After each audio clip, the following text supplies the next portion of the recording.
So, Carine, here we are with our new mission for the SIG, and we've heard all the past SIG president, co-chairs, and chairs. And based on that discussion, what do you think? Where should we go?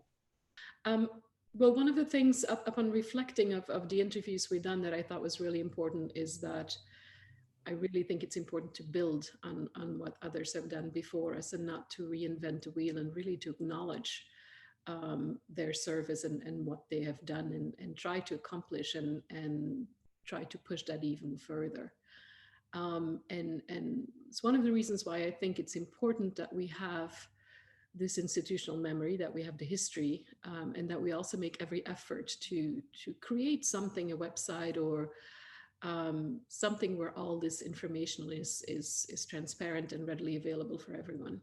We need to get moving with environmental and sustainability education, and bring this really to the forefront of our society, and then to the forefront of everybody's life, to sort of think about how we live, how we work, and how we are organized as an organization, as a SIG, as a larger organization, as CIES, and in the institutions that we are part of, and that we're always remain critical, and that we can collaborate with amongst each other to really build a body of work that is interesting and that can push our work further. So back to you, Radhika. I just wanted to add that there are so many logistics involved with running the SIG, as you and I know, with all the day-to-day operations. I think that this is a great opportunity. It's a great set of people. We are known to be experts in our areas. If we can gather the momentum, get everyone together, and really make a difference in terms of research and practice, and helping each other, as you said, having a larger community of some sorts, and taking this SIG, not just doing the day-to-day operations of CIES, but taking it to a completely new level, at both research and practice. I think that will be a mission accomplished, from our side, and our contribution to the SIG, because our past chairs and co-chairs have led this particular work for so long, and they've brought the SIG to a level that we don't have to worry about membership, we don't have to worry that much about funding, we don't have to worry about getting a lot of momentum.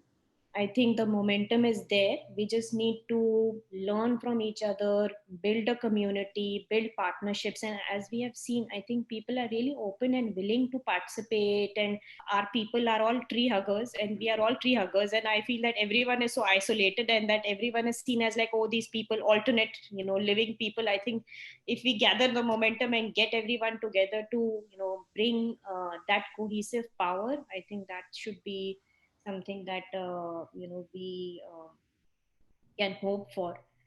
We should leave a mark, as our previous co-chairs and chairs have done. The leadership left their mark, and every period is a very distinctive period in terms of what they have accomplished.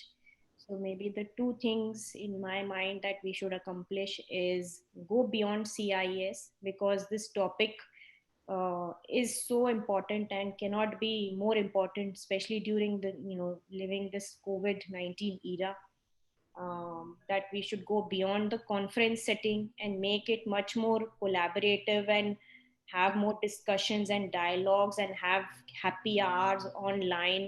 I think that will be great, and also support students. I feel that when I was a student at TC, the South Asia SIG was really a home for me, because that's where I gathered all the networks and connections and resources. So I hope that our group, our SIG, Environmental and Sustainability Education SIG, should be that home for everyone. Yeah, and I agree with you.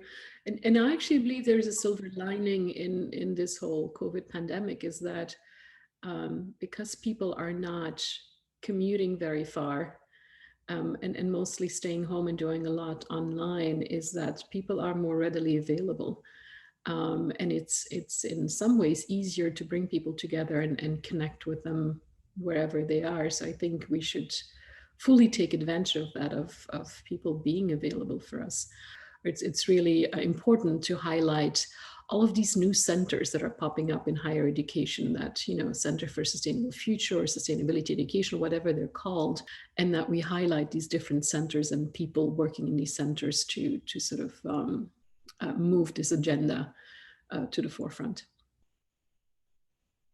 Great. Yeah. So I hope that we'll take this responsibility and do our best, and given such a challenging time, get everyone together.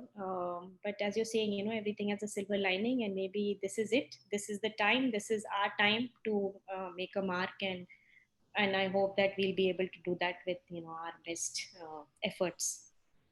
Thanks, Radhika. I'm excited to do this with you.